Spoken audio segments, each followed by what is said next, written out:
નમસ્કારમ.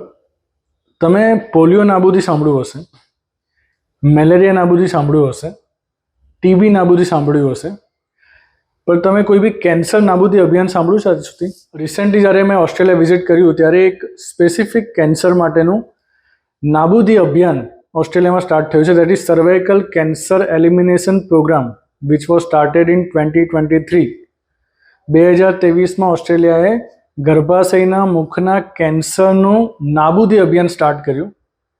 જ્યારે આપણા ઇન્ડિયામાં દર 1 લાખે 14 થી 15 મહિલાઓને ગર્ભાશયના મુખનું કેન્સર થાય છે. એની સામે ઓસ્ટ્રેલિયામાં એટ પ્રેઝન્ટ એના કરતાં ઇન્સિડન્સ અડધો છે, એટલે ફક્ત 6 મહિલાઓને 1 લાખે ગર્ભાશયના મુખનું કેન્સર થાય છે.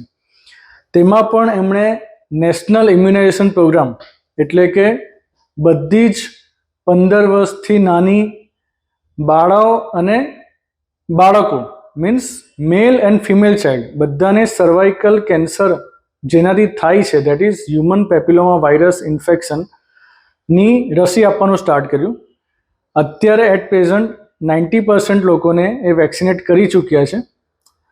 બીજી વસ્તુ કે જે એટ રિસ્ક છે, એટલે કે 30 to 50 યરના જે મહિલાઓ છે કે જેને આ વાયરસનું ઇન્ફેક્શન હોઈ શકે છે, તેને અર્લી સ્ટેજમાં ડિટેક્ટ કરીને એની ટ્રીટમેન્ટ કરી HPV DNA ટેસ્ટ દ્વારા.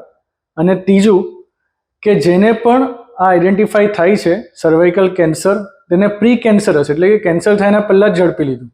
અને અગર કેન્સર થઈ ગયું છે તો એમાંથી 90% મહિલાઓને વિધિન 1 month ટ્રીટમેન્ટ મળી ગઈ. તો આ બધી સ્ટ્રેટેજી યુઝ કરીને એમણે 2035માં ગર્ભાશયના મુખનું કેન્સર નાબૂદી અભિયાન સ્ટાર્ટ કર્યું છે.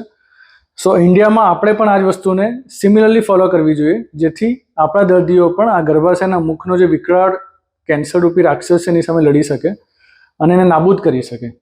Thank you.